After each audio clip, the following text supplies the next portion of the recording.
Tattoo artists must be fully aware of the potential dangers of their procedures and how to prevent infection. Tattoo artists and body piercers must follow health and safety practices and clean technique to protect themselves as well as their clients from bloodborne pathogens and communicable diseases that include viruses, bacteria, and fungi. A tattoo is done by injecting ink into the dermis, the inner layer of the skin, with a needle attached to a handheld tool where the needle is vibrated up and down at a rate of several hundred times per minute.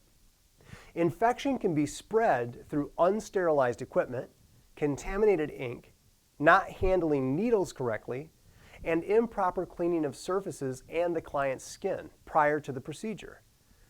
Bacteria, viruses, and fungi can be present on the skin of the person receiving the tattoo or the piercing. The tattoo or piercing needle that comes in contact with that skin where the germs are on the skin can then contaminate the needle or ink and then become a source of infection. It's so important for a body art professional to use aseptic technique for tattoos and body art.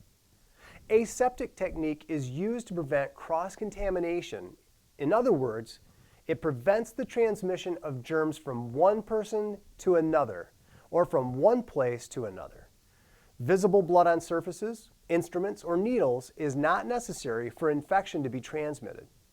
When working with a client, all surfaces and used equipment needs to be considered contaminated. The goal of using aseptic technique is to protect the body art professional and the client. Aseptic technique includes the following principles.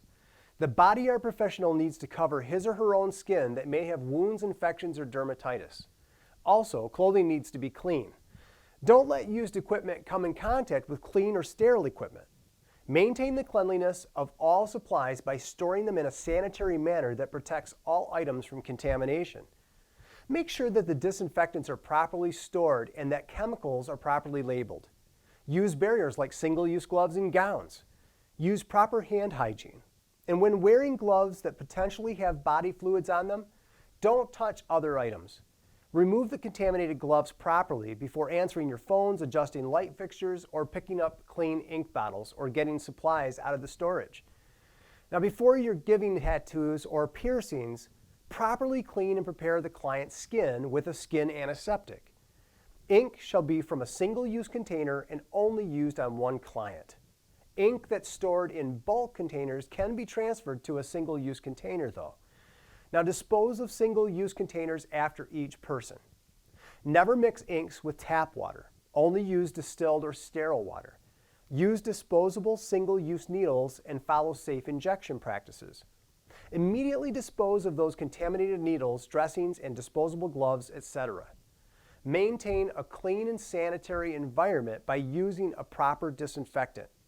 Disinfect your chairs and work surfaces between each client. Reusable tools and equipment must be cleaned and sterilized. Sterilization machines, such as autoclaves, must be regularly tested and serviced. Needles or other sharps that have contacted skin or body fluids shall be placed in a puncture-resistant closed container, otherwise known as a sharps container. And you need to empty that when it gets too full.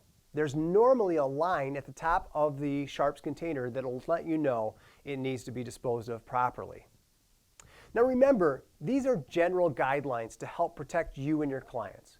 Each workplace must have a written exposure control plan that outlines the proper procedures that are specific to your facility in regards to the proper disposal of regulated waste. Use of engineering and work practice controls and the proper use of personal protective equipment all must be customized to your workplace.